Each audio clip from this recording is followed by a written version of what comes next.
Joel Enrique Ulloa Fuentes, me pidió permiso. Vamos a ver. Jennifer Yulisa Velázquez Ventura. Ok, Rosa Isela la acabo de mencionar. Ok.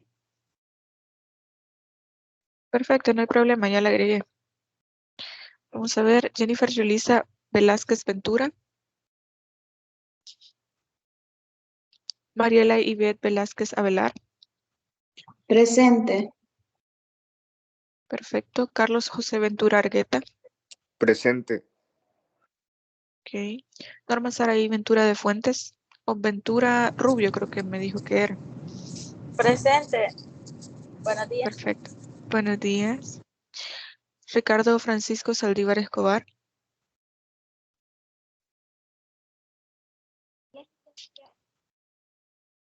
Vamos a ver, creo que alguien está hablando, pero se le escucha muy poco. A Vivian ya la agregué. Vamos a ver, Núñez. Daniela Judith, también ya la agregué. Vamos a ver, ¿quién más hace falta? Yoli.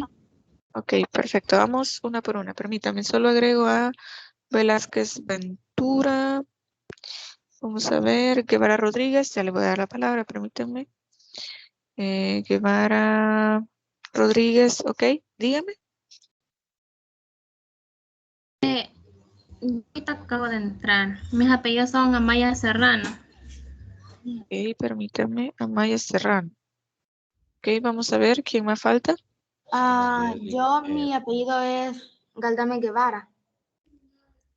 Ok, permítame. Dígame. Buenos días. No le escucho muy bien. Dígame.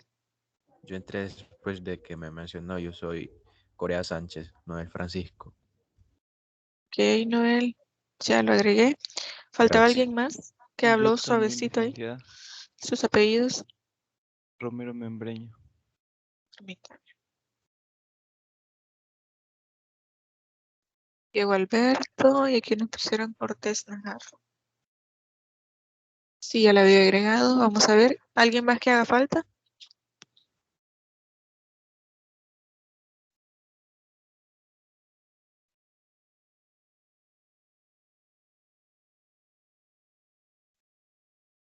Ok, entonces ya podemos iniciar con la sesión de este día. Bien, antes de comenzar quería hablar con ustedes un poco respecto a la actividad que vamos a realizar en la clase presencial de esta semana. Ustedes ya pudieron ver descrita la actividad en las indicaciones. Solamente quiero explicarles un par de puntos. Para esto yo he dividido el grupo en dos. Dígame. Yo creo que ella me mencionó porque no podía entrar en el Skype, porque no se me escuchaba el audio suyo. Ok, sus apellidos. Guzmán Pérez. Ok, permítanme. Edson. Ok, ya lo agregué Edson, no hay problema. Muchas gracias. Bueno, perfecto. Creo que hay alguien más que está intentando decir algo, pero no se le escucha. No sé si puede escribir en el chat.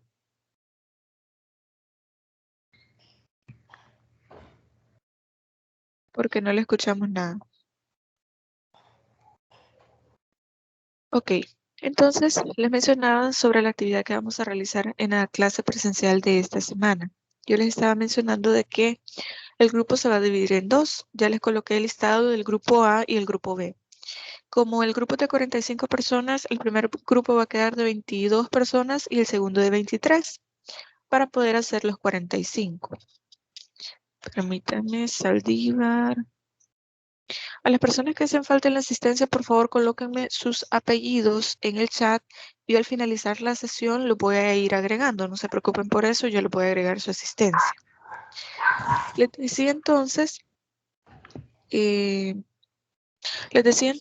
que la actividad se va a realizar así. Se va a dividir el grupo en dos y una vez el grupo dividido en dos, yo les he dejado un cuestionario de 25 preguntas, las cuales como primer paso ustedes tienen que contestarlas, ya sea como grupo o de forma individual, pero lo que vamos a hacer es lo siguiente.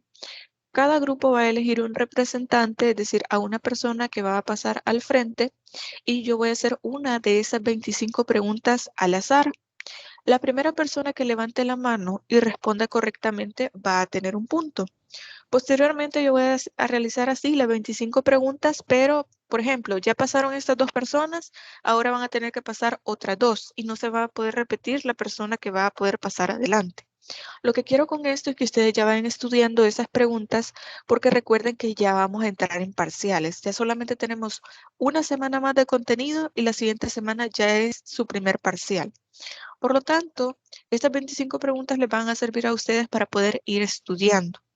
Entonces, así vamos a hacer las 25 preguntas. Obviamente, como un grupo está formado por 22 personas y el otro por 23, entonces, en caso de que haya un empate o sea necesario hacer más preguntas, pues ahí tenemos las 25. Recuerden que van a ser al azar y el grupo que tenga más respuestas correctas es el grupo que se va a ganar un punto para el parcial. Las 22 o 23 personas se van a ganar este punto. Como les menciono, la finalidad no es regalarles un punto, porque realmente no se los estaría regalando. Porque para esto ustedes tienen que estudiar, tienen que leer estas 25 preguntas, responderlas y estudiarlas para que así puedan aprovechar para estudiar para el parcial, pero también para realizar la actividad. Como ya hemos visto en el aula en el que nos han asignado la clase, si entran todos, no se respeta un asiento sí y el otro no. Por lo tanto, estaba pensando en la posibilidad de que pudiéramos realizar esta actividad en la zona verde, aprovechando el espacio que se tiene y además porque ahí se podría respetar el distanciamiento social. Pero no sé qué les parece a ustedes, porque si no, la otra posibilidad sería tener que hacerlo en una sala de conferencia, pero para eso tengo que solicitarla y dependiendo del cupo me la pueden dar. Si no, tendríamos que hacerlo dentro del aula, pero en realidad eso implicaría que me podrían llamar la atención a mí y que no se estarían cuidando las medidas de bioseguridad para ustedes. Por lo tanto, les planteo esta posibilidad de poder hacerlo en la zona verde, pero también va a depender de lo que ustedes como grupo me digan, si están de acuerdo o no. Vamos a ver qué opinen. Si quieren me la pueden colocar en el chat. Si quieren pueden encender su micrófono y me dicen si están de acuerdo o no. Personalmente estoy de acuerdo. Ok, perfecto. Vamos a ver. Lo que nos diga la mayoría, aquí la democracia es lo importante. Igual Vamos yo, a ver. licenciada, yo estoy Sí, de acuerdo. estamos Yo de también acuerdo, estoy de licenciado. acuerdo, licenciada. Sí, Perfecto. Lick, está bien. Perfecto, muchas gracias. Vamos a ver, hay un par de personas escribiendo en el chat. Ok, recuerden que la clase la vamos a tener mañana de 7 a 8:40, por lo tanto, al finalizar la sesión, les voy a colocar en el grupo las indicaciones, es decir, que nos vamos a trasladar a la zona verde y que ustedes tienen que llegar ahí para poder realizar la actividad por aquellas personas que han pedido permiso o que por alguna razón no han podido entrar a la sesión. Así que yo les voy a confirmar para que mañana no andemos ahí perdiendo tiempo, que a un lado, que administración, que aquí, no. Ya de una vez, entonces iríamos directamente a la zona verde, esperando que ambos grupos vengan temprano para poder realizar la actividad. Así que les agradezco mucho por su colaboración respecto a eso. Lo más importante para nosotros es mantener el distanciamiento social, poder realizar esas actividades de forma presencial, pero que genere seguridad en ustedes. Así que bueno, les agradezco mucho por eso y nada más hacerles saber esta parte. Ese punto va directamente para el parcial, dígame. ¿Dónde es la zona verde? Vaya, cuando ustedes entran por el parqueo, ustedes ven toda la parte del parqueo y hay un auditorio justamente al final de donde está el parqueo. Y la zona verde, o sea, cuando usted ve ese auditorio, está al lado derecho. Es decir, ustedes tienen que pasar por el auditorio para poder llegar a la zona verde. En todo caso, creo que tal vez lo mejor que podríamos hacer es que si nos podemos ver en administración académica. Creo que todos conocen administración académica, ¿o no? Yo no, licenciada. Ok, creo que vamos a tener problemas entonces. Bueno, vamos a ver qué podemos hacer, a dónde podemos tener un punto de encuentro. Vamos a ver, un lugar que El ustedes fácilmente auditorio puedan sería. reconocer. Ajá, exactamente. El auditorio creo que es un lugar reconocible o que ustedes al entrar al parqueo, ustedes pueden encontrarlo perfectamente. Si no, pueden preguntar y ahí les pueden decir dónde está el auditorio. Si quieren, nos podemos ver ahí para esperar a que vean, a que llegue un grupo grande de compañeros y luego trasladarnos a la zona verde. Vamos a esperar por mucho hasta las 7:15 porque recuerden que la puntualidad es importante y luego de ahí nos vamos a trasladar a la zona verde.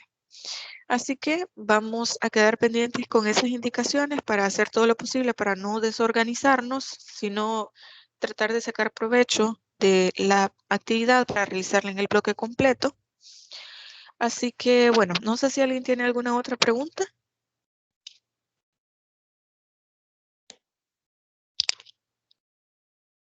Vamos a ver, ¿alguien tiene más preguntas? Bueno, solamente le voy a pedir que por favor verifiquen si su micrófono está apagado. Mientras no hagamos alguna intervención o algún comentario, alguna pregunta, por favor mantenerlo apagado, porque si no genera alguna distorsión o alguna distracción para los compañeros que están escuchando la clase. Así que les agradecería que verifiquen si tienen encendido su micrófono y lo apaguen, por favor. Muy bien. Ok, permítanme. Mira, ¿cómo este es el muñequito que le gusta? Es de todas nosotras. Ok. Bien, vamos a iniciar entonces con el contenido de este día. Como ya se los había mencionado, esta semana vamos a comenzar a hablar sobre la teoría de la norma jurídica. Entendiendo la norma jurídica, yo sé que ustedes están bastante familiarizados con las palabras más bien norma jurídica, debido a que es como el componente más básico, como la parte más importante que va a conformar todo el ordenamiento jurídico. El ordenamiento jurídico no solo está formado por leyes, por normas, también tiene otros elementos que no tienen nada que ver con este componente de la norma jurídica. Sin embargo, es una gran base para la conformación de la totalidad del ordenamiento jurídico. Es como si fuera una pieza de Lego, una sola pieza. Pero cuando usted va armando una pieza sobre otra pieza, sobre otra pieza, usted va formando algo, va teniendo una estructura, algo que es más sólido, algo que ya tiene una forma. Entonces, entendemos que la norma jurídica es como la pieza más pequeña, la más significativa, digamos de alguna manera, para poder conformar todo el ordenamiento jurídico. Esto no significa, como les mencionaba, que solamente estamos rodeados por normas jurídicas, porque también, como ya se los había mencionado anteriormente, hay otras normas que no son normas jurídicas, que son normas sociales, normas de educación, normas de etiqueta, normas de diplomacia, y que estas no tienen una consecuencia jurídica. Pero sí, para el ordenamiento jurídico, para toda la totalidad de leyes que nosotros tenemos, la norma jurídica es completamente relevante, pero sí es diferente a otro tipo de norma. Entonces, este tema lo vamos a ver esta semana y la próxima semana, porque en esta semana únicamente lo que vamos a hacer es que vamos a introducir el tema de la norma jurídica. ¿De qué forma? Pues bueno, vamos a ver este tema como la visión normativa del derecho. ¿Cómo es que nosotros podemos verificar si estamos frente a una norma jurídica o no? Y poder ser conscientes de que casi todo lo que hacemos, casi la totalidad de nuestras acciones, tienen que ver con normas jurídicas. Nos guste o no nos guste, seamos conscientes o no seamos conscientes.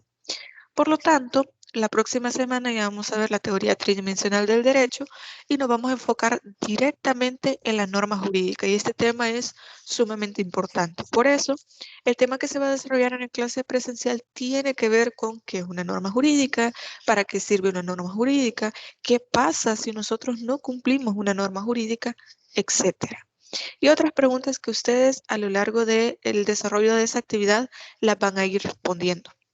Entonces, les pido que por favor tomen las consideraciones del caso, que traten de resolver todas esas preguntas y que las lean. No les pido tampoco que se las aprendan las 25 respuestas, pero que por favor Para el desarrollo de la actividad, traten de leerlas lo más que puedan para el momento de dar la respuesta que sea lo más cercano a lo correcto. Porque no quiero que lleguen adelante a leer la respuesta. Quiero que ustedes me digan qué es lo que usted estudió, qué es lo que usted sabe, qué es lo que usted respondió a esa pregunta. Ahora bien, tratando de introducirnos a esta visión normativa del derecho, tenemos que comprender que cada una de las experiencias que nosotros tenemos en nuestra vida, de cierta forma y en casi todas las ocasiones, está normada. Es decir, nuestros comportamientos tienen un supuesto que cumple o no la ley y por lo tanto puede o no tener una norma jurídica. No siempre las normas jurídicas tienen que ver con una consecuencia. Por ejemplo, el ejemplo típico que yo les coloco de matar a una persona, de robar, etc. ¿Por qué? Bueno, por ejemplo, yo me puedo casar y al momento en que me case, entonces esto genera un cambio, genera una consecuencia jurídica, porque yo paso de estar soltera a estar casada. Esta es una consecuencia jurídica del matrimonio, pero esto no significa que yo voy a pagar una multa, que yo voy a tener una pena de prisión por esto. Sí es una consecuencia jurídica, pero no es una consecuencia jurídica negativa. ¿A qué me refiero con esto? Las consecuencias jurídicas pueden ser negativas, como ya se los mencioné, puede ser una pena de prisión, una multa, una falta, etcétera, o simplemente pueden generar un cambio en las cosas. Por ejemplo, lo que yo les mencionaba, si yo me caso, yo genero un cambio. Hay una consecuencia lógica de ese matrimonio. Yo paso de estar soltera a estar casada. Lo mismo sucede, por ejemplo, si yo vendo una propiedad. Hay una consecuencia de esa tradición, de ese bien inmueble. ¿Qué sucede? Bueno, ya no pasa, ya no es parte de matrimonio, de mi patrimonio, perdón. Pasa a ser parte del patrimonio de otra persona. Es decir, hay un traslado, hay un traspaso de este derecho y de este bien materialmente, de esta tradición, se le llama en derecho civil, la tradición de este inmueble pasa directamente a otra persona. Por lo tanto, ¿cuál es la consecuencia jurídica acá? No es algo negativo, es simplemente que este derecho ya no es mío sobre esta propiedad. Ahora el derecho es de otra persona. Yo ya se lo vendí a esta persona. Por lo tanto, estas consecuencias jurídicas, por favor, tengamos en mente, no siempre son negativas, como tampoco las normas jurídicas tienen que ver con nada más una consecuencia. Por ejemplo, nosotros tenemos normas que son jurídicas, pero que no tienen una consecuencia. Por ejemplo, si nosotros leemos el artículo 2 de la Constitución de la República de El Salvador, nos dice que todas las personas tienen derecho a la salud, a la educación, al trabajo, a la propiedad, a la vida, etc. Lo único que hace esta norma jurídica es enunciar cuáles son nuestros derechos fundamentales. Entonces, esa norma es eminentemente declarativa. Hay normas que tienen consecuencias jurídicas y hay otras normas que son jurídicas, pero que su única finalidad es enunciar ciertos derechos o declarar ciertos derechos. Por eso, la primera parte de la Constitución, si ustedes la revisan, se van a dar cuenta que la primera parte de la Constitución se le llama parte dogmática, porque únicamente son normas que lo que hace es poder declarar cuáles o enunciar, como ustedes lo quieran mencionar, cuáles son los derechos fundamentales que tiene la persona. Por ejemplo, el artículo número 1 nos dice que la persona humana es el origen y el fin de la actividad del Estado y por eso debe garantizar todos sus derechos, etc. El artículo número 2 dice que tenemos derecho a la salud, a la vida, a la propiedad, a la educación, etc. Y otros derechos, y así toda la primera parte. Cuando llegamos a la segunda parte de la Constitución de la República, nos encontramos con algo que se llama parte orgánica. Esto usted no lo va a encontrar directamente como parte dogmática, la primera página, y después parte orgánica. Es simplemente que así se ha dividido y así se ha entendido que está dividida la Constitución. Entonces, ¿qué contiene la parte orgánica? Antes de que entremos ya en materia del tema que vamos a hablar. La parte orgánica es básicamente la parte organizativa del Estado. Por ejemplo, quiénes pueden ser presidentes, cuáles son los requisitos para ser presidentes, cómo se va a conformar el Estado, cuáles son los 3 poderes del Estado, quiénes pueden ser diputados, cuáles son los requisitos para ser magistrados, etcétera. Por ejemplo, la que se va a conformar un Ministerio de Salud, de Educación, de las diferentes carteras del Estado, cómo se va a reformar la ley, cuál es el proceso de formación de ley, quiénes tienen iniciativa para el proceso de formación de ley, etcétera. Todos esos temas que posiblemente ahorita les parezca complejos o les parezca extraño poder hablar de estas cuestiones, pero yo sé que más adelante en esta materia y en otras materias ya especializadas en ciertas áreas van a comprender el significado de cada uno de estos elementos. La idea es que ustedes por lo menos por este momento, ustedes sepan cómo está conformada la Constitución y sobre todo el hecho de reconocer que hay normas que no tienen consecuencias jurídicas y hay normas que tienen consecuencias jurídicas, pero que no siempre son negativas. Entonces, entendiendo esta realidad, en la cual cada uno de nuestros comportamientos de una u otra forma están normados, están establecidos en la ley, o al menos en la ley encontramos aquellos comportamientos que son reprochables para la sociedad. Por ejemplo, en el Código Penal yo puedo encontrar que yo no puedo robar, yo no puedo matar, yo no puedo violar, yo no puedo apropiarme de algo ajeno, etc. Todos estos delitos que nosotros sabemos que tienen consecuencias negativas porque son conductas reprochables que la misma sociedad nos va diciendo que no están bien y que no debemos hacer. Pero si yo les pongo el ejemplo, si yo les digo, y espero que no lo hagan porque creo que aquí hay mucha gente menor de edad, si yo los traigo aquí al salón de clase, entonces y alguien comienza a fumar, perfectamente yo lo puedo sacar del aula. Es más, si viene alguien del Ministerio de Salud, le puede poner una multa a esa persona y a la institución. ¿Por qué? Porque ya hay una ley que establece que en espacios cerrados, sobre todo en espacios públicos, no se puede fumar. Por ejemplo, ustedes han visto ciertos restaurantes que dicen no fumar. Cuando antes, quizás ustedes no lo notaron tanto, pero antes era de cierta forma normal, entre comillas, fumar en espacios cerrados.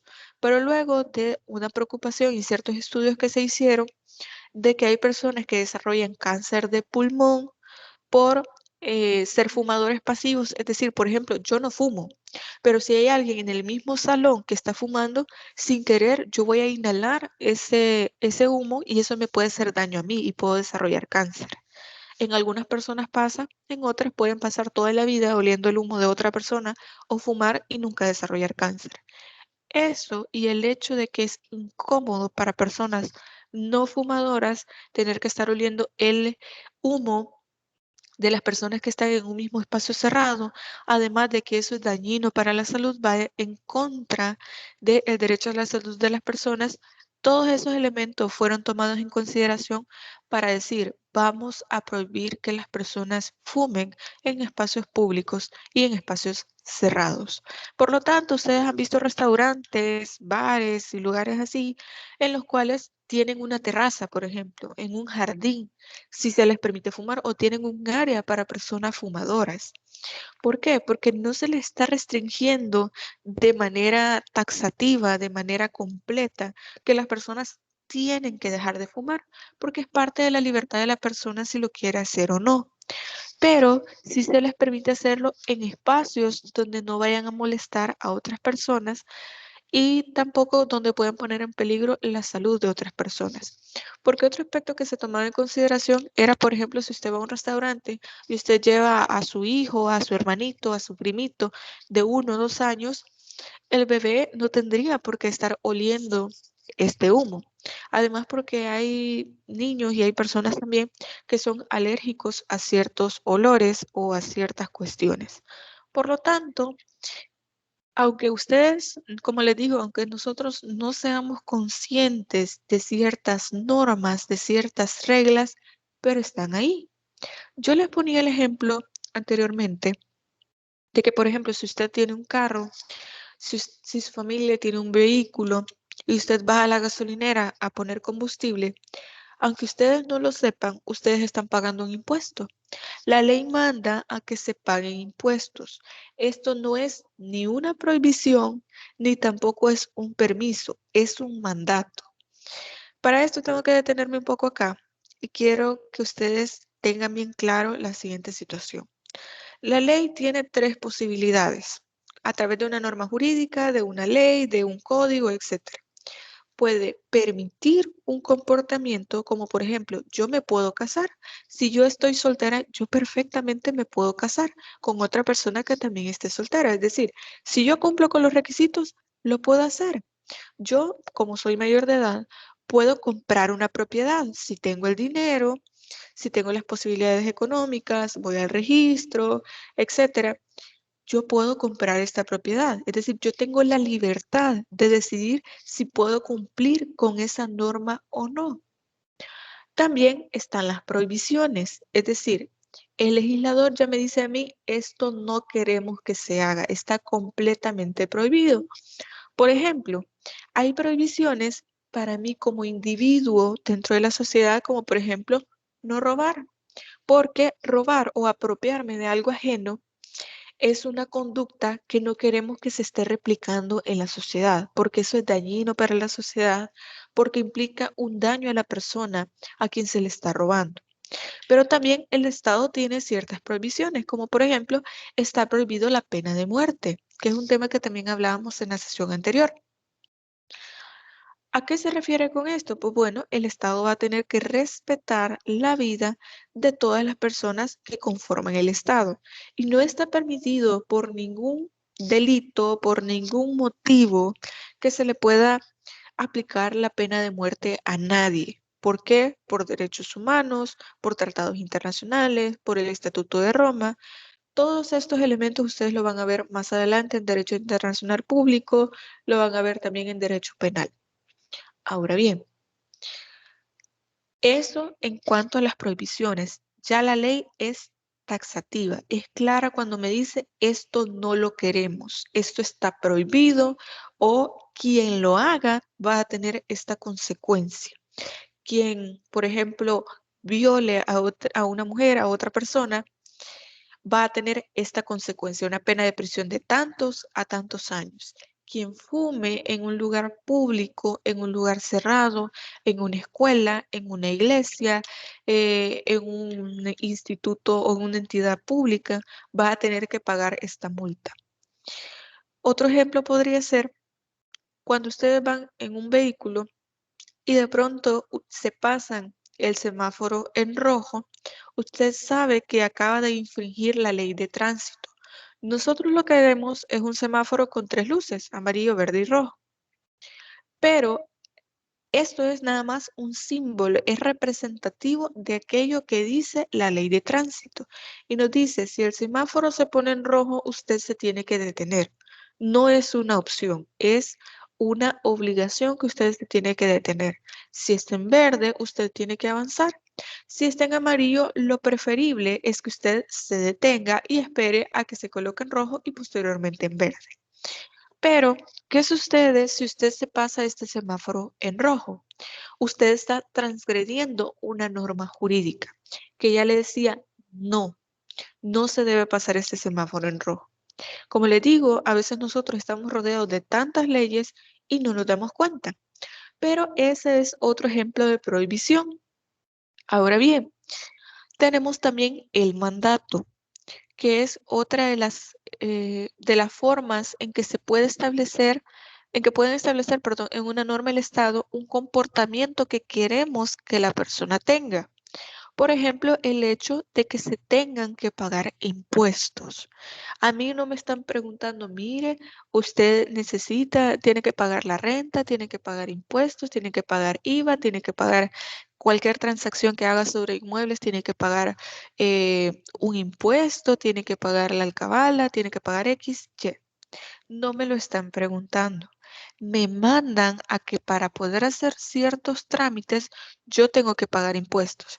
Y ustedes me van a decir, pero es que mire, Lick, posiblemente muchos de ustedes sean menores de edad. Y me digan, no, mire, Lick, yo no pago impuestos. Ah, ok. Yo les comentaba en la clase anterior que si ustedes van a comprar un churrito a la tienda, revísenlo, de verdad.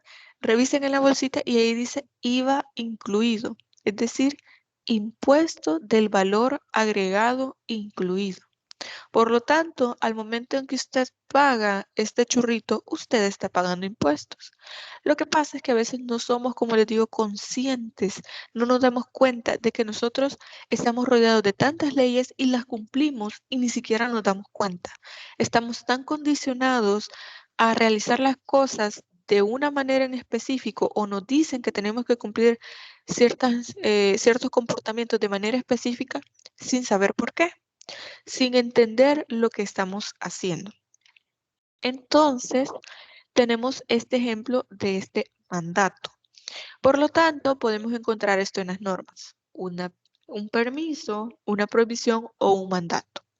Entonces, regresando al ejemplo que les estaba diciendo de que va usted con su familia a colocarle el combustible al carro, aunque usted no lo crea, usted ahí está pagando impuestos también. Y este es un impuesto que se dio en los tiempos de la guerra para la reconstrucción de las calles, de los puentes, etc. Y hasta el año 2022 seguimos pagando ese impuesto. Ahora bien, por ejemplo, si ustedes me dicen, no, mire, Lee, nosotros no tenemos vehículo, no pagamos impuestos, no sé, lo que usted me quiera decir. Pues bueno, el camión de la recolección de basura, el alumbrado público, por todos esos elementos, en su casa pagan impuestos, porque la calle que pasa enfrente de su casa está pavimentada, perdón. Está pavimentada, usted paga impuestos, se los paga a la municipalidad. Es más, vean el recibo de la municipalidad y se van a dar cuenta que se paga un 5% para las fiestas patronales. Los invito a que revisen los recibos y se van a dar cuenta de eso. Porque en muchas ocasiones no nos damos cuenta de que estamos dentro de una red tan compleja y tan llena de normas jurídicas que las cumplimos sin que nosotros mismos lo sepamos. Entonces, nosotros creemos que somos libres completamente y que no tenemos la necesidad de cumplir ciertas normas, porque ustedes me van a decir, pero mire, yo no robo, por ejemplo, yo no he matado a nadie, yo no he tenido un comportamiento que sea lesivo para la sociedad, que sea reprochable para la sociedad. Entonces, yo puedo hacer lo que yo quiera. Perfectamente, usted puede salir de su casa si quiere, puede vestirse como usted quiera, puede salir de su casa y venir a la universidad, puede ir a un lugar a comer, puede salir con sus amigos, puede hacer absolutamente lo que usted quiera, siempre y cuando no esté en contra de lo que diga la ley.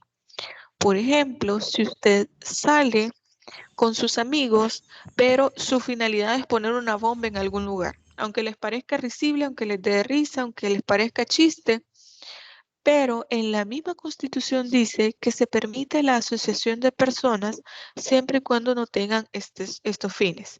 Les voy a colocar lo que dice la Constitución para que vean que no es una cuestión mía, permítanme. Se lo voy a proyectar en la pantalla. Ok, permítanme. Creo que ya les va a aparecer, solo me dan un segundo. Ok. Ahí les va a aparecer. Artículo 7 de la Constitución. Los habitantes de El Salvador tienen derecho a asociarse libremente y reunirse pacíficamente y sin armas, para cualquier objeto lícito. Es decir, cualquier objeto que esté apegado a la ley. creo que nos familiarizamos un poco más con la palabra ilícito, es decir, que está en contra de la ley. Y en este caso nos dice que nos podemos asociar libremente de 5 personas, 10 personas, 20 personas en un concierto de 5.000 personas, mientras el objeto de esta reunión, de esta asociación libre, sea lícito, mientras no hayan armas. Por eso es que hay lugares donde al entrar les preguntan, ¿tienen armas? Porque está permitido que las instituciones puedan retener el arma en una caseta, en un lugar en específico, porque lo que se busca es que dentro de la institución o dentro del lugar no hayan armas. Por ejemplo, si usted viene aquí a la universidad, si usted tiene un arma, la tiene que dejar en la caseta. Si usted va a los juzgados, usted no puede entrar con armas. Si usted va, por ejemplo, a un concierto, como les decía, si usted va a la iglesia, usted no puede entrar con armas.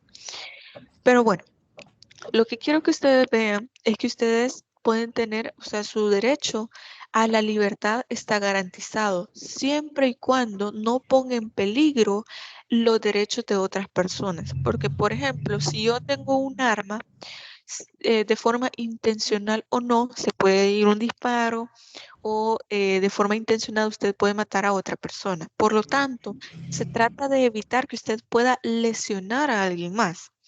Y esto lo resume bien Benito Juárez cuando dice en esta frase, el respeto al derecho ajeno es la paz. Es decir, mis derechos no son absolutos. Ustedes lo van a ver más adelante en la carrera cuando vean derechos humanos, derecho internacional público, privado, etcétera, que sus derechos no son absolutos. ¿Por qué? Bueno, imagínense que yo tenga completa libertad de hacer absolutamente lo que yo quiera. Perfecto.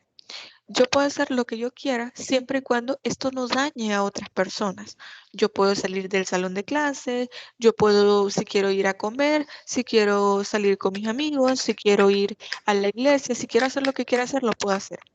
¿Por qué? Porque no afecta a nadie. Diferente sería si, por ejemplo, esta libertad que yo tengo de hacer lo que yo quiera afectar a alguien más. Por ejemplo, lo que yo les decía, creo que a ustedes no se los dije, no recuerdo si se los dije en clases presenciales. Si yo digo, ay, es que tengo aquí en el salón de clase todos mis estudiantes y como yo tengo la libertad de hacer lo que quiera, entonces veo que el compañero o la compañera tiene un iPhone y como yo lo quiero y como estoy ejerciendo mi libertad, yo me lo voy a llevar. No es así. Por mucha necesidad que yo tenga de tener un teléfono, de tener una computadora, de tener un bien que es de alguien más, no me justifica para poder robármelo. Por ejemplo, lo que yo les mencionaba en la clase presencial de la persona que se roba $100,000 a la persona que se roba una gallina. El contexto es diferente, porque posiblemente esta persona necesita esta gallina para poder comer, porque no ha comido, o necesita robar una farmacia porque necesita medicinas, o él o alguno de sus familiares está enfermo y necesita medicinas, alguien que vaya a un banco a robar $100,000. ¿Cuál es el problema acá? El delito, es decir, robar es lo mismo, es decir, los dos han hurtado en este caso. Uno es robo porque es con lujo de violencia y el otro es hurto de llevarse la gallina. Pero, ¿cuál es el problema en esta cuestión? Por mucho que esté justificado la razón por la que esta persona se robó esta gallina, se robó estas medicinas, él siempre ha cometido un delito, por lo cual la pena sería menor. Sí, puede ser que se haga un estudio de las condiciones, del contexto en que sucedieron las cosas y la pena sea menor. Pero esto no significa que no va a tener una pena, porque el comportamiento aquí no deseado es robar. Por lo tanto, siempre va a haber una consecuencia jurídica por esto. Entonces, como les decía, nosotros no somos libres de forma absoluta, de una manera en que no me importa si la otra persona que está aquí se lesione, causarle un daño, etcétera, justificando mi libertad. No se trata de eso. Permítanme, por favor.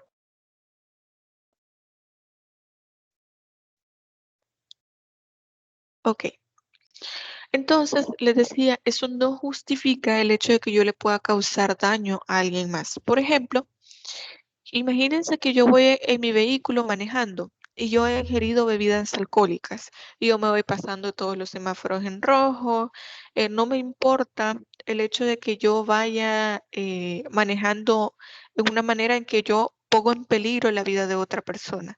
Imagínense que yo llevo de copiloto a alguien que va completamente sobrio o que yo atropello a alguien en la calle. Me pueden decir, pero es que miren, yo iba no iba en mis 5 sentidos porque había ingerido mucho alcohol, porque el hecho de haber ingerido alcohol no me permitió a mí manejar de una forma responsable. Pero eso no significa que me va a quitar responsabilidad a mí por el daño que le causé a la persona que atropellé, por el daño que le causé a la persona que iba como mi copiloto y que no había ingerido bebidas alcohólicas, etcétera. Entonces yo no puedo deliberadamente decir, como tengo la libertad de hacer lo que yo quiera, entonces no hay ningún problema en comportarme y hacer lo que yo quiera. Recordemos que estamos alrededor de tantas normas que lo que buscan es vivir en armonía, vivir de forma pacífica. Entonces tenemos el derecho como un condicionante coactivo de las conductas de las personas. Cuando hablamos de coacción, es que de alguna manera nosotros nos sentimos presionados para poder realizar una conducta X. Por ejemplo, en el caso, si yo entro al aula y yo no saludo, yo sé que ustedes me pueden ver mal, me pueden decir que maleducada la licenciada, etcétera. No es una obligación, pero yo siento la presión social de saludar porque sé que es lo correcto. Entonces, pero también el derecho tiene un elemento sumamente importante para poder causar que estas conductas que nosotros decimos que están permitidas, prohibir aquellas que no deberían realizarse y que la gente haga aquello que se le manda a hacer, es tratar de que se dé de forma coactiva.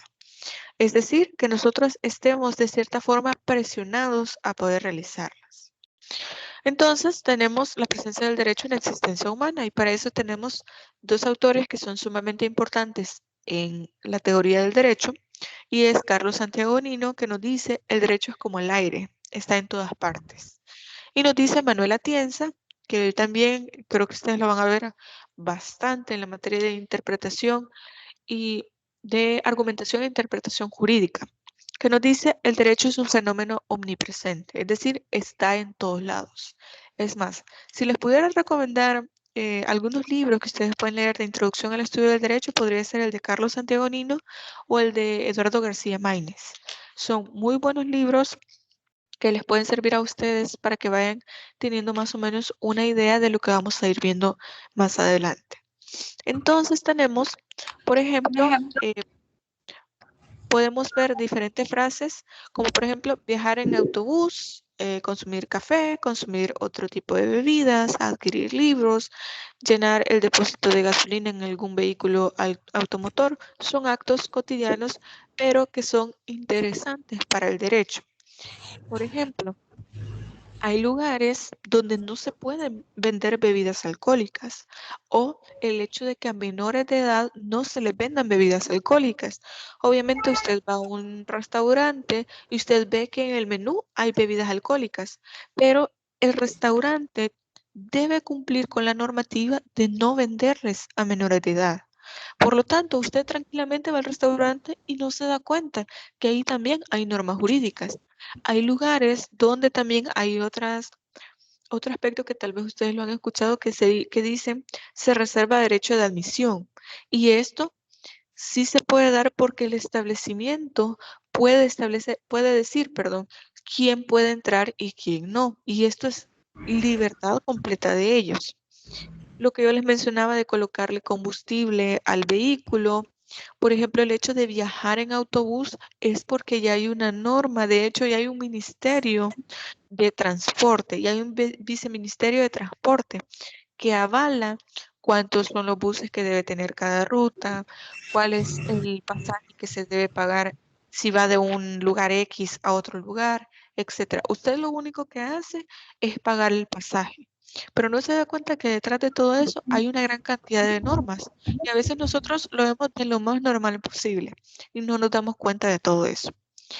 Pero el derecho no se detiene ahí. Por ejemplo, tenemos que se prohíbe fumar en ciertos espacios, por ejemplo, en espacios públicos y en espacios cerrados, como les mencionaba el ejemplo al principio de la clase.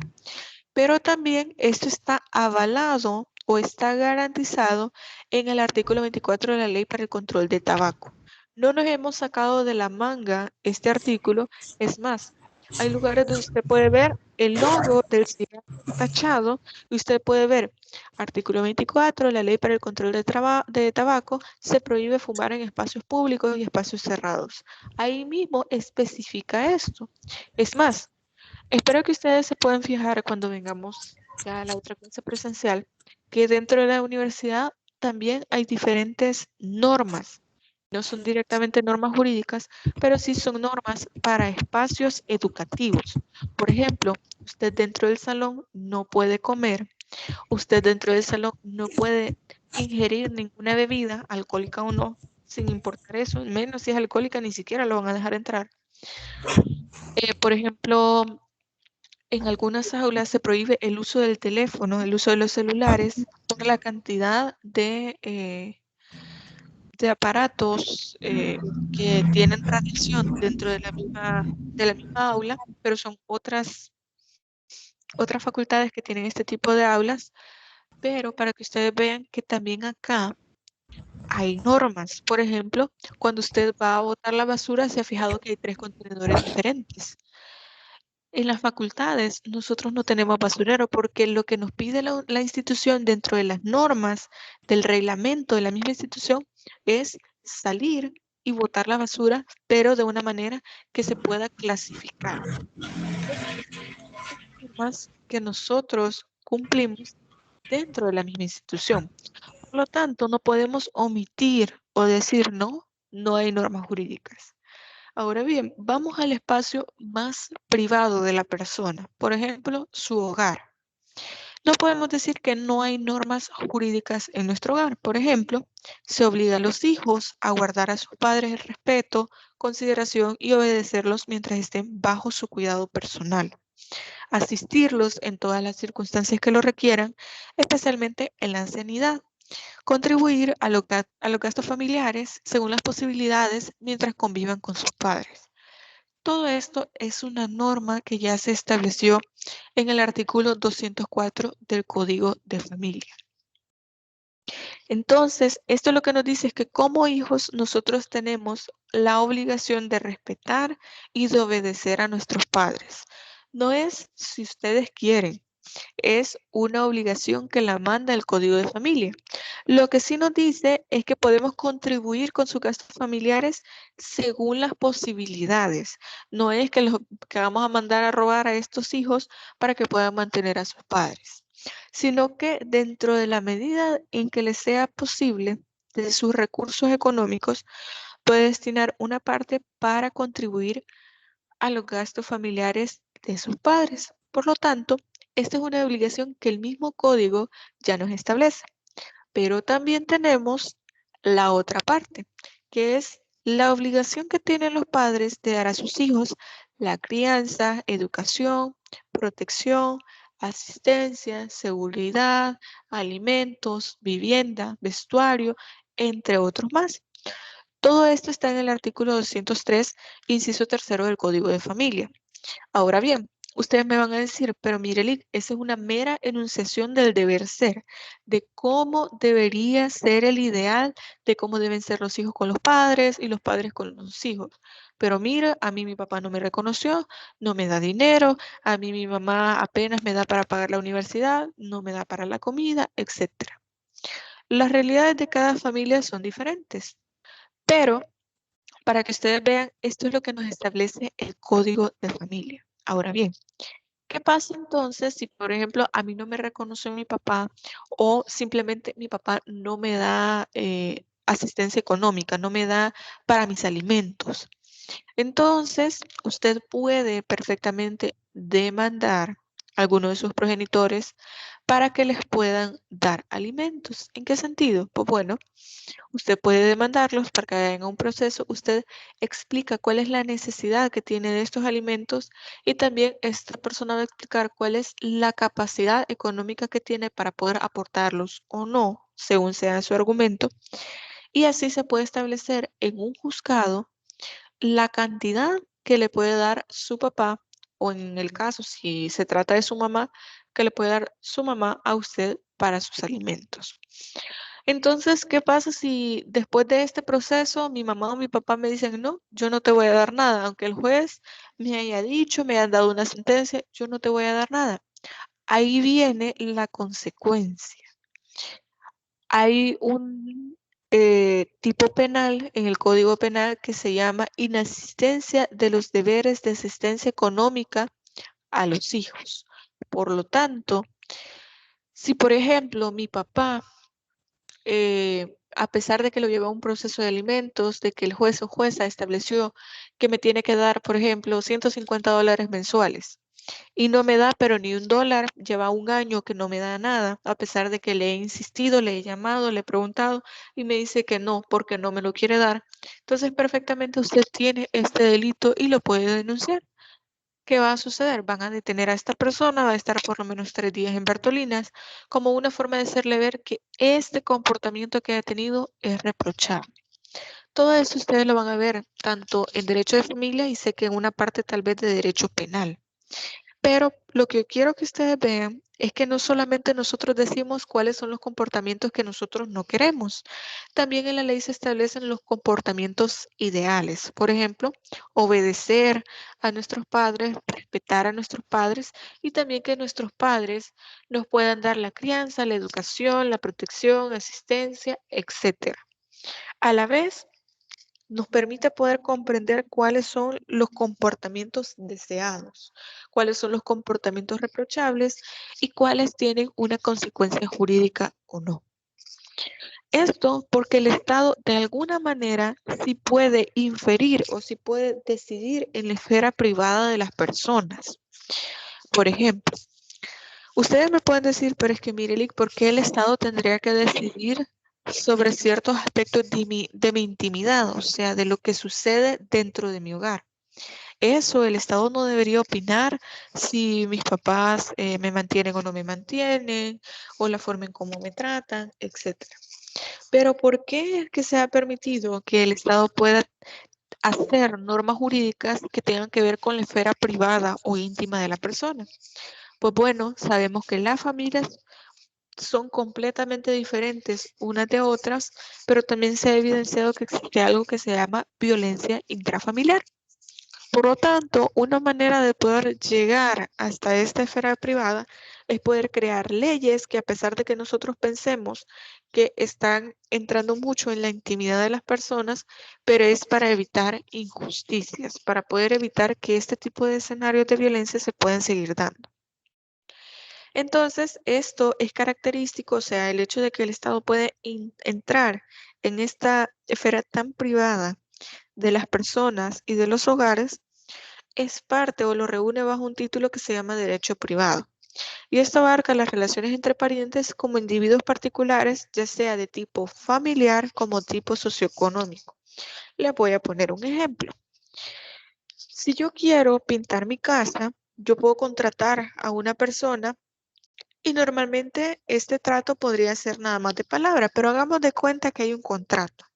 Y yo le digo a esta persona, mire, quiero que me pinte toda mi casa, ¿cuánto me va a cobrar? Y me dice, mire, le voy a cobrar tanto por pintarle su casa. Ok, perfecto, yo le voy a dar la pintura y todo eso va dentro del contrato. Yo le doy la pintura, tiene el fin de semana para poder pintarla. Perfecto. ¿Qué pasa entonces si esta persona no me pinta la casa? Está incumpliendo un contrato. ¿O qué pasa si al final me pintaron la casa, pero yo no le pago a esta persona? Yo estoy incumpliendo ese contrato. Y eso es parte del derecho privado. Eso no le afecta a la sociedad como colectivo. No le afecta afecta, por ejemplo, si me pinta mi casa o no, no le afecta a ustedes como grupo, no le afecta a mi familia, me afecta a mí. Por eso es parte del derecho privado, porque es una afectación a mi patrimonio. Es decir, esta persona me cobró porque me dijo que me iba a hacer un trabajo que al final no me hizo. La afectación es únicamente para mí. Pero el derecho también tiene importancia dentro de este círculo tan pequeño porque ese contrato solamente va a surtir efectos entre la persona que contraté y yo. Yo no voy a esperar, si en el contrato dice que esta persona es la que me va a ir a pintar la casa, yo no espero ver el fin de semana que lleguen 5 personas que no conozco a pintar mi casa. Ni tampoco esta persona va a esperar a que yo, en vez de pagarle, de darle una cantidad de dinero, le dé, por ejemplo, una canasta con víveres. No va a esperar eso porque dentro del contrato ya se pactó una cantidad de dinero en dólares. Por lo tanto, las normas lo que establecen es cómo se van a dar estas relaciones. Luego tenemos el derecho de familia, que es una esfera muy íntima, muy privada, en la cual se establecen las relaciones entre las personas. Estas relaciones, pues, ahí va a depender mucho de la conformación de su familia, va a depender mucho de qué tipo de relación sea, etc. Pero eso ustedes ya lo van a ir viendo más adelante. Luego tenemos el derecho mercantil y el derecho internacional privado, que son otras materias que ustedes van a ir viendo. Por ejemplo, si yo le quiero pagar a alguien con un cheque, este cheque es un título valor, que aunque ustedes escuchen, no, es que los cheques aquí, los cheques allá, los títulos valores, esto y lo otro, hay una norma jurídica que garantiza que se pueda hacer o cobrar estos cheques o estos títulos valores. Entonces, lo que les trato de decir con todo esto es que aunque parezca que dentro de lo más íntimo de las relaciones que nosotros podemos tener con nuestra pareja, con nuestra familia, con personas allegadas a nosotros, ahí también llega el derecho. Vamos a tratar de avanzar un poco. Y también tenemos que además el derecho abarca la esfera pública. Todo aquello que implica el gobierno, la comunidad o las relaciones entre los miembros de esa comunidad y los poderes públicos se hace a través del derecho público. Por ejemplo, tenemos el derecho administrativo, el derecho constitucional y el derecho penal. Creo que el derecho penal la mayoría conoce de qué se trata. Significa que nosotros tenemos un código penal donde hay delitos, donde se establecen, técnicamente se les llaman tipos penales. Cuando usted comete esta acción, entonces se dice que usted ha cometido un delito, una acción que estaba prohibida u omitió realizar una acción que usted estaba obligado a hacer. Ya vamos a hablar un poco de eso.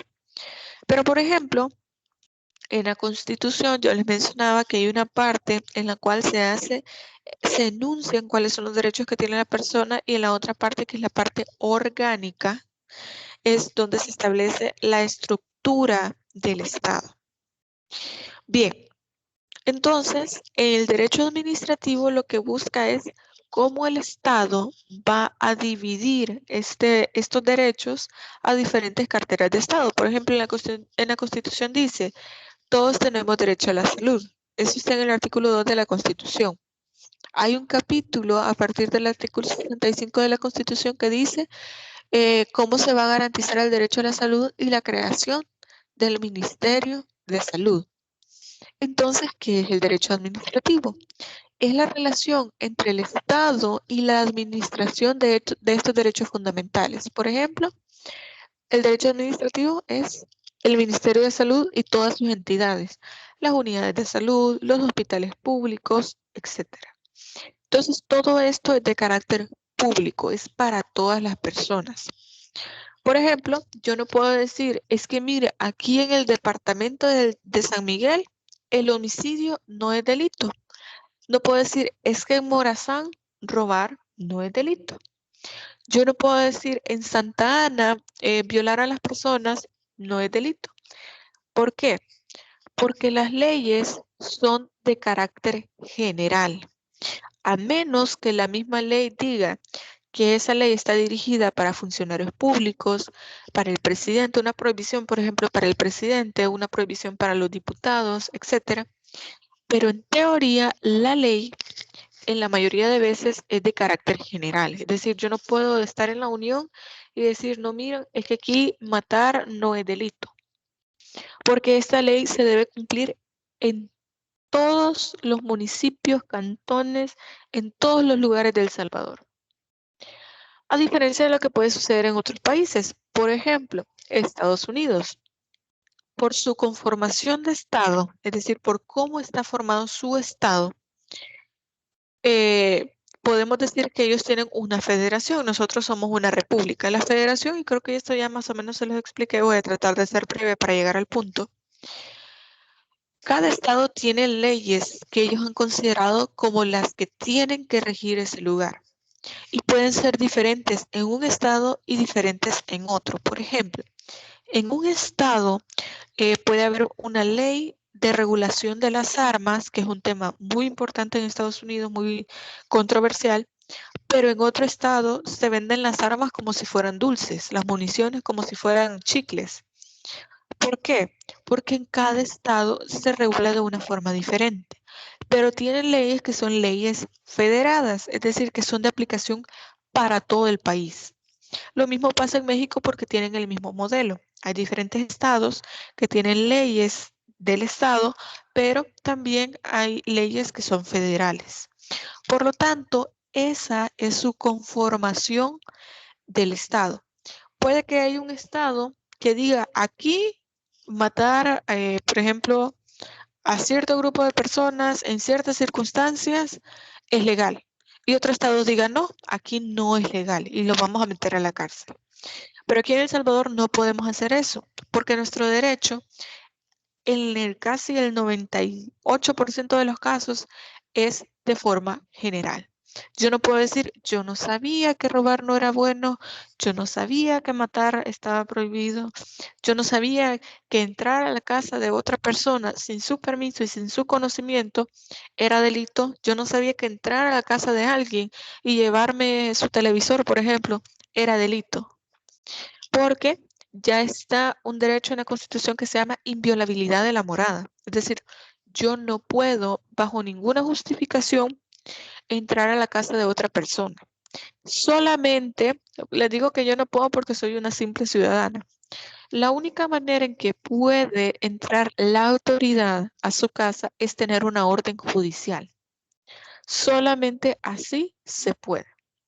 Puede entrar la fiscalía, puede entrar la policía, puede entrar a hacer una requisición, puede entrar a hacer una inspección ocular, pero siempre y cuando se tenga una orden judicial.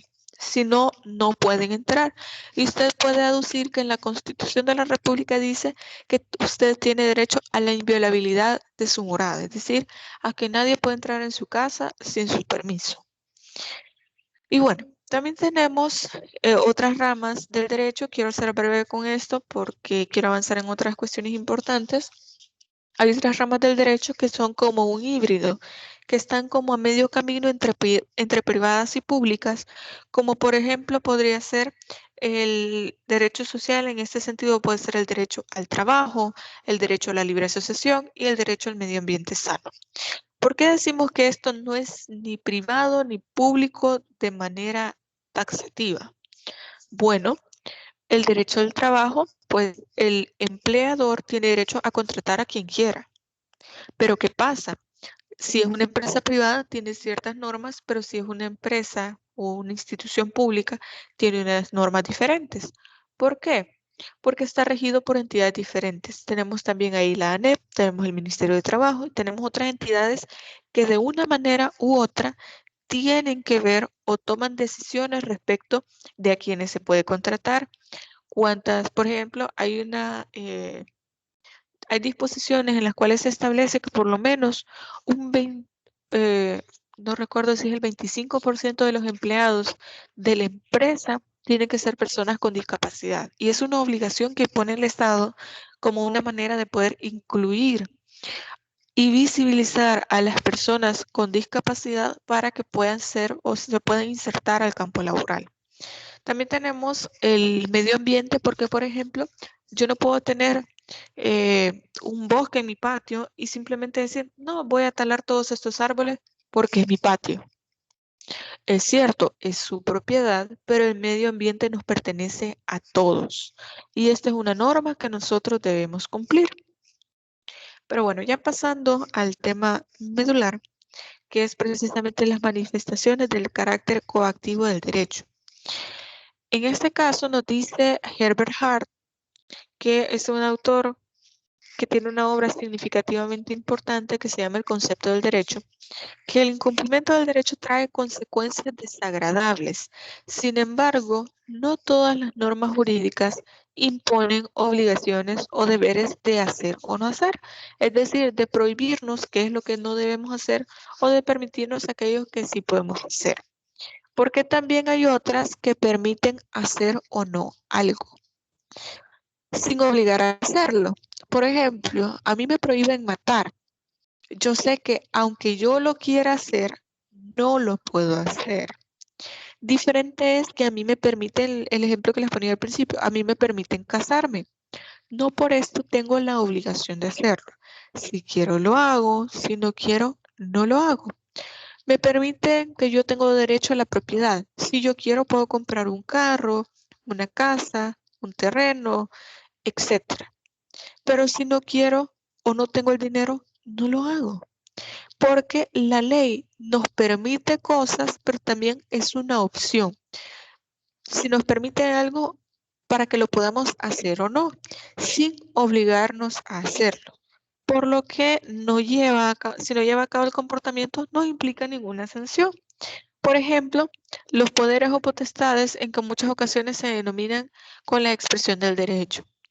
Por ejemplo, si a mí me dan un poder como abogada, a mí me dan un poder en el cual me dicen que tengo que representar a una persona en un proceso de divorcio, entonces a mí me están dando la potestad de representar a esta persona.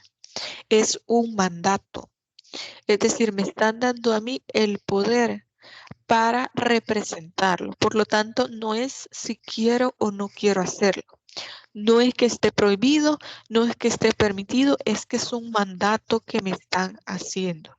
Esta persona a través de este poder me está pidiendo que yo lo represente. Por lo tanto, no es que yo quiera que cuando me llegue a mí la notificación que me tengo que presentar a la audiencia preliminar, a la audiencia pública, yo diga, no, no quiero ir, porque ya me está mandando a mí la ley a que lo tengo que hacer. Esto más que todo se da en los casos cuando en los juzgados nombran de oficio a ciertos abogados. Estas figuras creo que ustedes más adelante las van a ir viendo, pero solo para que quede ahí el ejemplo. Si usted va, por ejemplo, a un juzgado de familia por una diligencia de establecimiento subsidiario de nacimiento, usted sale de la audiencia tranquilamente y de pronto le dicen, mire abogado, mire abogada, fíjese que tenemos otro proceso que ahorita va a ser la audiencia, ahorita a las 8:20, por ejemplo, va a ser la audiencia. No, a las 10:20 vamos a poner. A las 10:20 va a ser la audiencia y es de divorcio y esta persona no tiene quien lo represente. ¿Lo podemos nombrar de oficio? Entonces ahí tiene usted la posibilidad de decir, es que mira, tengo ahorita que irme a mi trabajo, tengo que hacer esto, por el momento no puedo, me encantaría colaborarle, pero por ahorita no puedo. Pero ¿qué pasa cuando le llega una notificación a su oficina cuando lo han nombrado de oficio sin que usted lo sepa? Este es un mandato que usted tiene que cumplir por obligación, porque ya el mismo juzgado lo está nombrando a usted porque no lo puede representar la PROCU y porque no tiene un abogado que lo represente. Por lo tanto, aquí no es que le están preguntando, usted tiene que cumplir con esta obligación que se le impone. Muy bien, por otra parte, también hay ocasiones en que el derecho fomenta un determinado comportamiento sin reconocer un deber o un poder específico para ello. Por ejemplo, cuando se trata de incentivar la contratación de jóvenes otorgando alguna subvención o, en palabras sencillas, algún beneficio. Por ejemplo, si hay alguna empresa en la cual solo son personas mayores, por alguna razón solamente se han contratado personas mayores, el Estado de alguna manera puede crear una normativa, puede crear una un decreto en el cual diga, si las empresas privadas contratan por lo menos un 25, 30, 35% de personas jóvenes en sus próximas contrataciones a partir del 10 de febrero del año 2022, le vamos a restar una cantidad de los impuestos sobre la renta que ustedes tienen que pagar. Es un beneficio que se les está dando porque el Estado lo que trata es de incentivar a las empresas para que contraten a cierto grupo, sobre todo porque ustedes saben que normalmente no se contratan jóvenes porque las empresas dicen no tienen experiencia, y esto hace que además de tener que enseñarles, se pierda tiempo, entre comillas, enseñándoles. Son personas que pueden trabajar un año y luego se van a ir. Entonces, por eso evitan el hecho de poder contratar a personas jóvenes. Entonces, una forma que tiene el Estado de incentivar a las empresas para poder contratar a estas personas es ese. Por ejemplo, no sé si ustedes han escuchado ese caso tan polémico. Bueno, antes era un poco más polémico quizás, de que las grandes empresas hacían donativos significativos a la Teletón y no era precisamente por la solidaridad con la causa, sino porque ellos podían colocar en la hoja donde va la parte de la declaración de renta que ellos hicieron algún donativo y si es posible pueden colocar ahí la cantidad para que no tengan que pagar tantos impuestos. Por lo tanto, esta es una manera, digamos, legal, entre comillas, que tenían ciertas empresas para beneficiarse de eh, de estas políticas o de estas normas que se habían creado. Entonces, a veces el Estado fomenta este tipo de comportamientos para poder tener un beneficio. Así que poco a poco vamos entendiendo que en nuestras experiencias cotidianas el derecho se muestra como una herramienta compleja, pero a la vez que nosotros la cumplimos sin ni siquiera darnos cuenta. Simplemente realizamos todos estos comportamientos. Y bueno, pasamos ahora a la respuesta inmediata. Vamos a decir que el derecho condiciona fundamentalmente los siguientes comportamientos. Y aquí sí voy a explicar algunos de ellos. Comportamientos humanos porque, como ustedes saben, y creo que yo se los expliqué en la clase anterior, no se trata de que el derecho debe arreglar cosas solamente porque son cosas o animales porque son animales. Por ejemplo, sí, el derecho civil tiene que ver con propiedades, con bienes muebles, inmuebles, etcétera, pero es por lo que nos une a nosotros como personas con este inmueble. Por ejemplo, yo puedo decir, mi casa es mi casa porque yo pagué los impuestos, le pagué a la persona que me la vendió, hice una construcción sobre mi casa y eso me da el título a mí como dueña de esta propiedad. Por lo tanto, no es el terreno, no es la casa lo que interesa normar, es mi derecho sobre el dominio de esa casa, que yo la puedo vender, la puedo alquilar, la puedo hipotecar, la puedo enajenar como yo quiera. Pero no se trata, por ejemplo, de mi carro. Yo no puedo decir, es que vamos a crear una norma jurídica para el carro. No, es lo que yo puedo hacer con el carro, lo que está bien, lo que no está bien. Por ejemplo, el hecho de manejar en estado de ebriedad, eso ya es un tipo penal que se llama conducción peligrosa. Antes se le llamaba conducción temeraria. Entonces, no es el hecho de que lo que le suceda al carro o el daño material que yo le pueda causar al carro de otra persona. Es mi conducta de utilizar mi vehículo bajo un estado de ebriedad para poder causarle daño a alguien más. Bien, entonces por eso nos importa y lo que nos interesa acá es el comportamiento de nosotros como personas, nuestras conductas, nuestros comportamientos, lo que hacemos, lo que no hacemos y lo que no debemos hacer. Luego decimos que deben ser comportamientos racionales. ¿Por qué? Porque esto debe ser el fruto de poder discurrir o discernir. Es decir, en palabras sencillas, de que si lo entendemos o no lo entendemos. Por ejemplo, yo no puedo decir que maté a una persona porque no sé qué me pasó, porque no sabía que era delito. Lo que buscamos acá es discernimiento. Diferente fuera, por ejemplo, el caso de que una persona que tenga esquizofrenia. Estas personas tienen que estar medicadas y además tienen que estar bien medicadas porque no a todas las personas les causa el mismo efecto la medicación, pero normalmente estas personas tienen episodios, ¿cómo le llaman? Permítanme. Episodios psicóticos. Por lo tanto, en estos episodios psicóticos son personas bastante violentas que no están en sí mismas, o sea, en sus 5 sentidos en ese momento y pueden causarle daño a otras personas. Por ejemplo, una persona con un episodio psicótico puede tornarse violenta y matar a otra persona. Si dentro del proceso judicial, dentro del proceso penal, se logra establecer que esta persona estaba bajo los efectos de un brote psicótico porque padece de esquizofrenia, entonces se va a entender que esta persona no estaba en sí mismo en el momento en que realizó este acto. Por lo tanto, recuerden que para que se pueda dar, bueno, y esto lo van a ver en penal, para que se pueda dar la consecuencia jurídica por la comisión de un delito es necesario que exista voluntad y conocimiento. Es la parte volitiva y la parte cognitiva. Es decir, yo sabía que matar era un delito y aunque no lo supiera, yo no puedo alegar ignorancia. Y además la voluntad. Yo sabía que si sacaba un arma y disparo en el lugar donde está una persona, yo la puedo matar. Le puedo causar una lesión y en el peor de los casos la puedo matar. Por lo tanto, en este caso, esta persona al tener un brote psicótico no es 100% consciente de su conducta, de poder detenerse y decir, ok, si disparo esta arma, yo puedo matar a esta persona.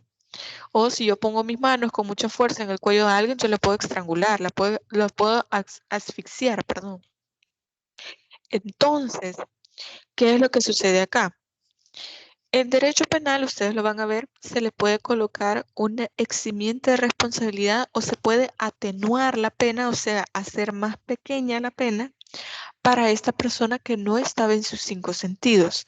Hay gente que dice, es que mire, yo había tomado muchísimo al momento en que yo golpeé a mi esposa. Al momento en que yo empujé a mi hijo, se golpeó con la pared y se murió. Yo no estaba en mis 5 sentidos. Yo, sobrio, no hubiera hecho eso.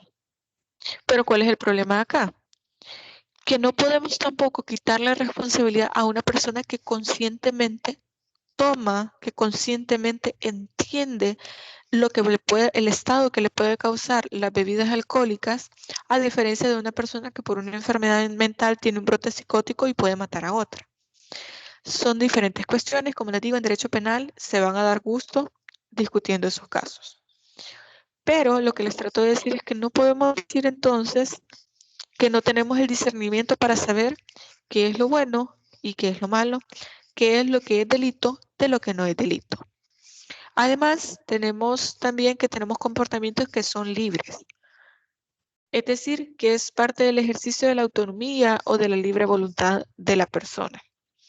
Entonces, pero esta libertad, como se los explicaba al principio, no es absoluta. No es yo voy a hacer lo que quiera hacer y aunque le cause daño a otras personas, aunque mate a otras personas porque voy en el carro y no me importa si el semáforo está en rojo, no se trata de eso. Es una libertad tan amplia hasta poder llegar al respeto de los derechos de los demás. Es decir, yo puedo salir a donde yo quiera, comer lo que yo quiera, vestirme como quiera, hacer absolutamente lo que yo quiera mientras no esté transgrediendo los derechos de ninguna otra persona.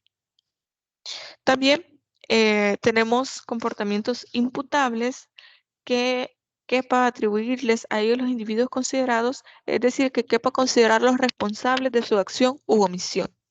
Es decir, aquellas conductas que nosotros sabemos que esta persona ha hecho. Aquellos que se le pueda probar que esta persona ha realizado. Y también aquellos que son externos, es decir, que tengan algún tipo de manifestación que le permita su percepción o valoración por quienes se ocupan de controlar la obediencia del derecho. No sé si ya les puse este ejemplo, pero si no, si ya se los puse, solamente es para poder matizar esta situación de los comportamientos externos para el derecho. Por ejemplo, si yo quiero robar un banco, yo voy a comenzar a pensar, bueno, ¿en qué horario tengo que ir? ¿A cuál banco voy a ir? Por ejemplo, ¿cuánto es lo que me voy a robar? ¿Cuántas personas o cuántos cajeros hay? ¿Cuántos vigilantes hay? ¿Qué arma voy a llevar? ¿Con cuántas personas voy a ir?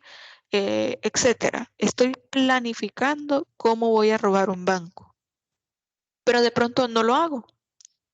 Entonces, el derecho no me puede a mí meter a la cárcel por eso, porque eso en derecho penal se le llama iter criminis, el camino del delito. Es el hecho de pensarlo. Pero al derecho únicamente le interesa, y eso cuando veamos las características de las normas jurídicas, vamos a ver lo externo. Es decir, a mí me interesa la manifestación externa de un comportamiento. A mí no me pueden detener hasta que yo no vaya al banco con un arma e intente robar un banco. No me pueden detener por eso. ¿Por qué? Sencillamente porque lo que nosotros vamos a ponerle una consecuencia jurídica es a la manifestación externa de esta idea que yo tuve. Ahora bien, me parece que a uno de los grupos que estaba participando la semana anterior en la actividad que teníamos, me preguntaba sobre, vamos a ver, lo de los cómplices.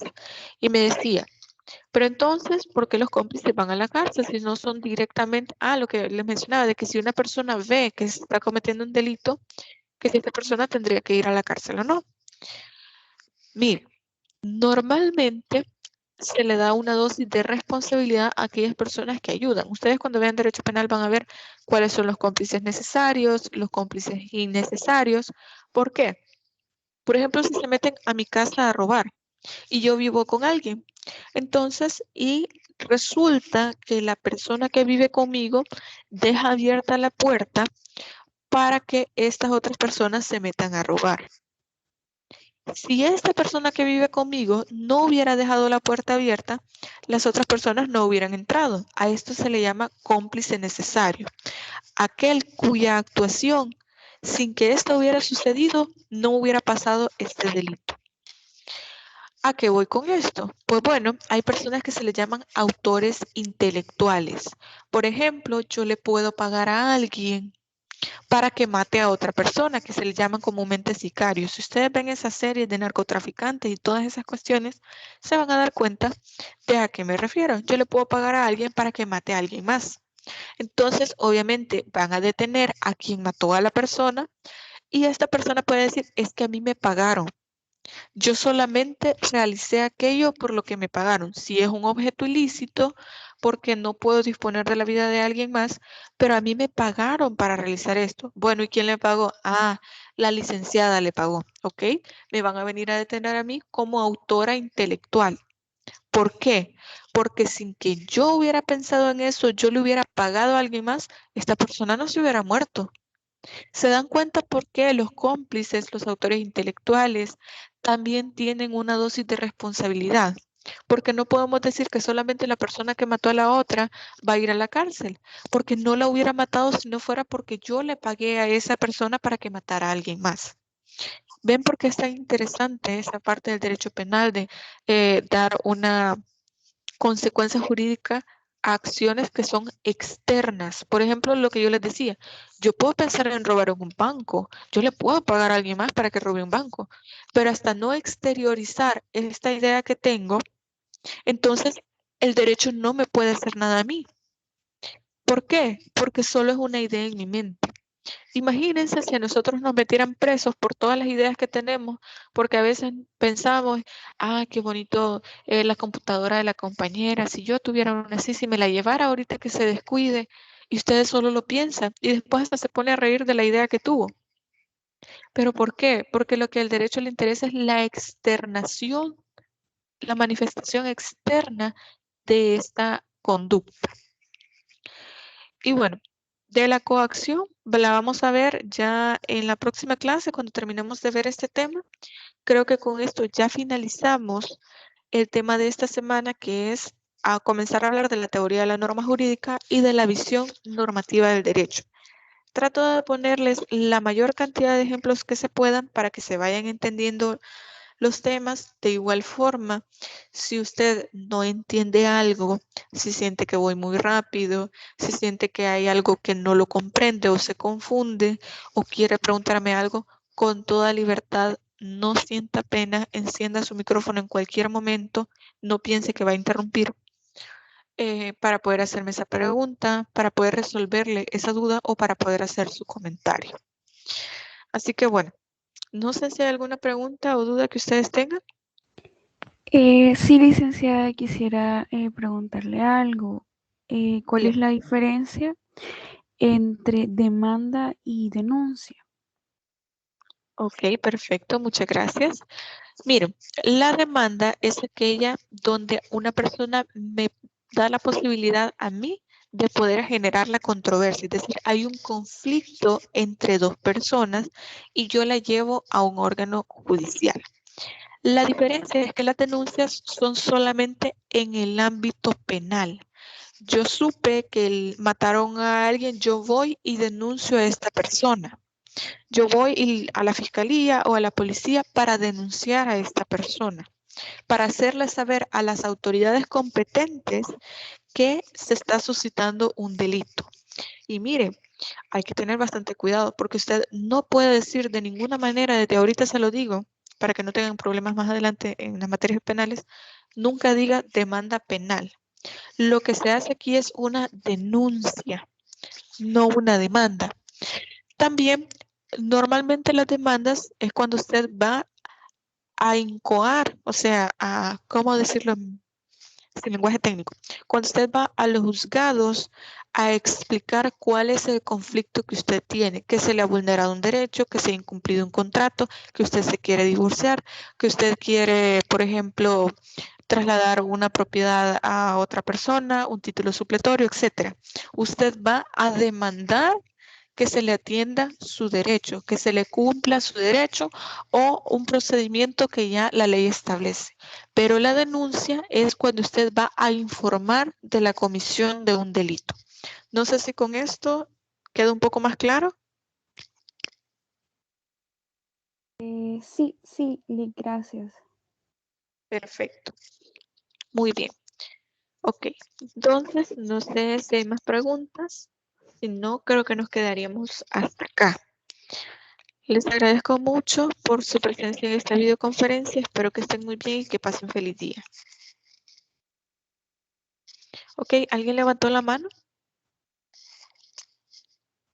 Yoli, una pregunta. ¿Las preguntas van a ser para la clase presencial de mañana? Sí, para la clase presencial de esta semana. Yo se los puse en las indicaciones, creo que desde el sábado se los publiqué. Entonces van a tener que responder las 25 preguntas mencionadas. Si quieren, las pueden responder como grupo o se las pueden responder de manera individual. No les recomendaría que se las dividan porque, como les mencionaba, tendría que pasar alguien adelante y al azar voy a elegir una pregunta para poder hacérsela a la persona que está adelante. Por lo tanto, respondan esas 25 preguntas, léanlas un par de veces y mañana temprano vamos a tener la actividad. No sé si hay más dudas respecto a eso.